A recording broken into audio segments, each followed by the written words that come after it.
আমিও রেডি, আপনিও রেডি, মানে টেক নিউজের জন্য আমরা সবাই রেডি। আজকে অনেকগুলো গুরুত্বপূর্ণ টেক নিউজ তো থাকবেই, পাশাপাশি আমাদের চ্যানেলে আরও একটি ইন্টারেস্টিং ভিডিও আজকেই আসছে। আজকে আমাদের চ্যানেলে দুইটা ভিডিও পাবেন, টেক নিউজ এবং টপ 5 গ্যাজেট অ্যারাউন্ড 10K কেন 1K বাজেট, মানে 1000 টাকার আশেপাশের 5টি গ্যাজেট নিয়ে আমরা একটা ভিডিও দিয়েছি। আমি জানি না ওই ভিডিওটা আগে আপলোড হলো নাকি এইটাই আগে আপলোড হলো, তবে আজকে আমাদের চ্যানেলে চোখ রাখুন, দুটো ভিডিও আপনি পাবেন, আর ওইখান থেকে 3টা গ্যাজেট আপনাদের জন্য গিভ আওয়ে থাকবে। খুবই ইন্টারেস্টিং ভিডিও, আই হোপ অনেক বেশি এনজয় করবেন। তো টেক নিউজ শুরু করছি টেকনোর নিউজ দিয়ে। Tecno for the first time তাদের ল্যাপটপ নিয়ে আসছে। টেকনোর তরফ থেকে এবারে আমরা ল্যাপটপ দেখবো। আমরা কিন্তু প্রায় মানে মোটামুটি নামি দামি জানাশোনা ম্যাক্সিমাম ব্র্যান্ড যারা মোবাইল ফোন তৈরি করে আর কি, তারা ল্যাপটপও তৈরি করছে এমনটাই দেখছি। যেমন বাংলাদেশে অফিসিয়ালি কিন্তু রিয়েলমির ল্যাপটপ এসেছিলো, তারপর শাওমির ল্যাপটপ তো পাওয়া যায়। এরকমভাবে আমরা এখন টেকনোর ল্যাপটপও হয়তো কোনো একদিন বাংলাদেশের মার্কেটে পেতে পারি। তো টেকনোর যে ফার্স্ট ল্যাপটপ, এটা হলো টেকনো মেগা বুক মানে নাম, আর যা গ্লোবালি লঞ্চ হতে যাচ্ছে 9 সেপ্টেম্বর, আগামী মাসের 9 তারিখে। আমি তো বলবো ট্রানশন গ্রুপ বাংলাদেশে টেকনোর মোবাইলের পাশাপাশি টেকনোর ল্যাপটপও নিয়ে আসুক। যদি একটু কম টাকার মধ্যে দারুণ কিছু হয় তাহলে মানুষের চাহিদা অবশ্যই তৈরি হবে। ভাই ব্রাদার, এই মুহূর্তে আপনাদের সামনে যে ছবিটি রয়েছে এটা একটি প্যাটেন্ট, যা মূলত গুগলের আপকামিং ফোল্ডেবল ডিভাইসের। আমরা লাস্ট ইয়ার থেকে শুনে আসছিলাম গুগলও এবারে হয়তো ফোল্ডেবল কোনো ডিভাইস নিয়ে আসবে।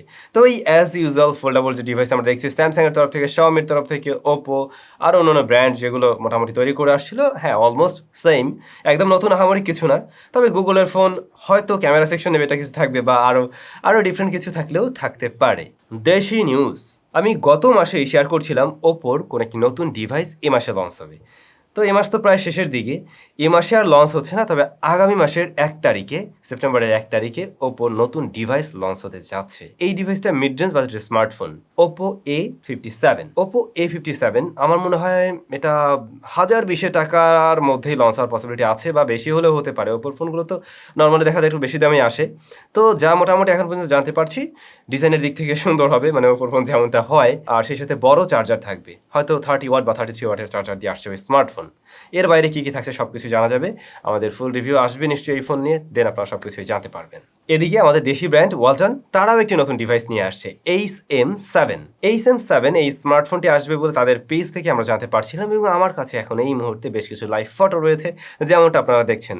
এবং আমি যতটুকু জানতে পারছি স্মার্টফোনের দাম হতে পারে অ্যারাউন্ড 10K, 10,000 থেকে 12,000-এর মধ্যেই হবে।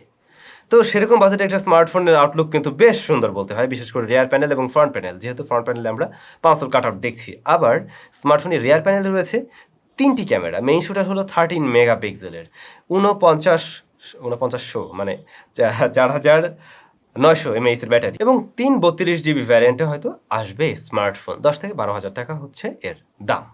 আইফোন 14 সিরিজ নিয়ে সেদিন যে আমি ভিডিওটা দিলাম, সেখানে আমি বলছিলাম যে হয়তো এবার আইফোন 14 সিরিজে আমরা 30 ওয়াটের কোনো একটা সাপোর্ট দেখতে পারি, অর্থাৎ চার্জিং সিস্টেমে। তো রিসেন্ট লিক্স একদম আজকেই টুইটারে দেখলাম এটা নিয়ে মোটামুটি মানে কথাবার্তা চলছে, অনেক লিক্স রয়েছে, হয়তো সত্যিই 30 ওয়াটের সাপোর্ট থাকবে। তবে এমনটাও হতে পারে শুধু প্রো ভার্সন বা ম্যাক্স এই ভার্সনগুলোতে এরকম কিছু থাকার পসিবিলিটি আছে। গত প্রায় 1 দশক ধরে একটি কোম্পানি সমুদ্রের ঢেউ থেকে বিদ্যুৎ উৎপাদন করা যায় কিনা এ বিষয় নিয়ে কাজ করছিল। এটা মূলত সাইপ্রাসের একটি কোম্পানি, সাইপ্রাসের ওয়েভ এনার্জি লিমিটেড, এবং ফাইনালি তারা একটি প্রোটোটাইপ দাঁড় করিয়েছে এবং তাতে তারা সাকসেস, আর সমুদ্রের ঢেউ থেকে বিদ্যুৎ উৎপাদন করা যাচ্ছে।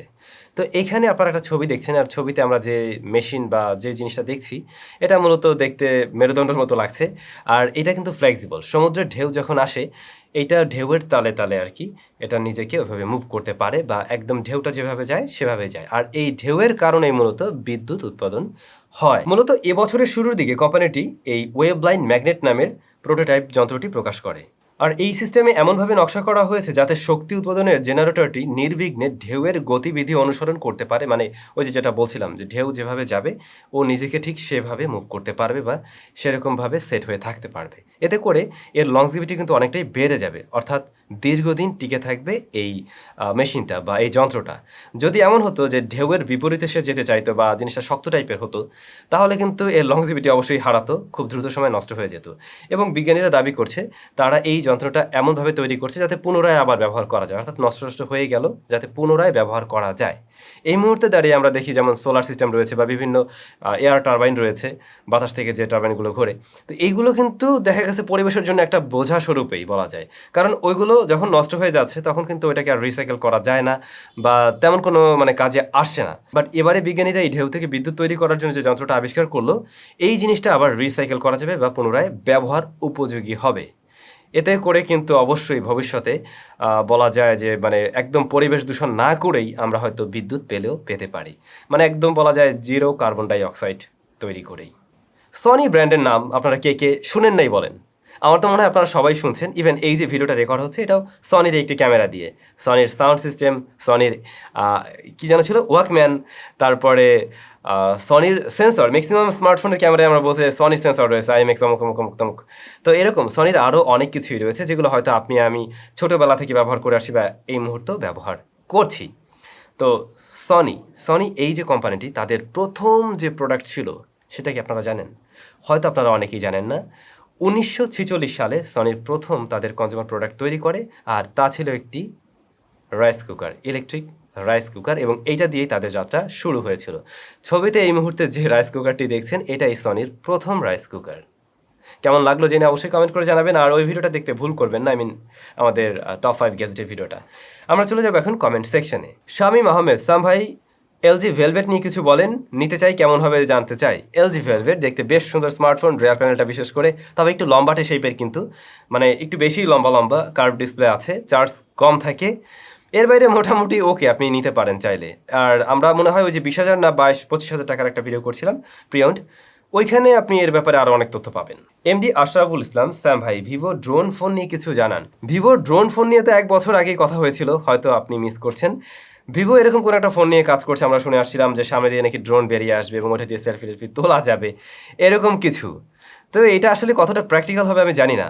আসলে তো হয়তো যদি বাংলাদেশে আসে আমাদের হাতেও দেখবেন, দেন এ নিয়ে অনেক কিছু আলোচনা করা যাবে। সাইফুল স্টাডি, এইটা পিসিতে ইউজ করা যাবে? আমরা ওই যে 900 টাকার একটা ওয়্যারলেস কোনো একটি মাইক্রোফোনের ভিডিও দিয়েছিলাম, ওইটা মনে হয় পিসিতে ইউজ করা যাবে না, কারণ এটাতে ইউএসবি টাইপ সি পোর্ট ছিল। তো আপনার পিসিতে যদি টাইপ সি সাপোর্ট নেয় তাহলে এটা কাজ করতে পারে, অন্যথায় হয়তো কাজ করবে না। ভালো থাকুন, সুস্থ থাকুন, দেখা হচ্ছে একদম নতুন ভিডিওতে।